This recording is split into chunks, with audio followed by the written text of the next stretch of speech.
এখানে কিন্তু মাথার ফুল পেয়ে যাবেন আসলে। এই ভাইটার কিন্তু পা নেই, তারপরে কিন্তু নিজের পেটের দায়ে কিন্তু ব্যবসা করে খাইতেছে। আসলে কিন্তু ব্যাপারটা আমার কাছে ভালো লাগছে।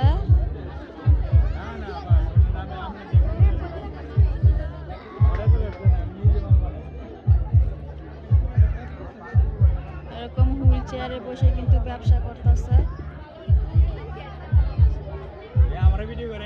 হ্যাঁ, আপনার ভিডিও করতেছি। আপনার পাউডার এরকম হয়েছে কিভাবে? ট্রাক অ্যাক্সিডেন্ট এরকম হয়েছে? ট্রাক অ্যাক্সিডেন্ট করছিলেন?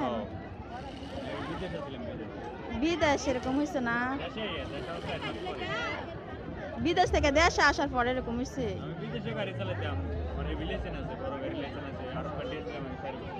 বিদেশে গাড়ি চালাইতেন,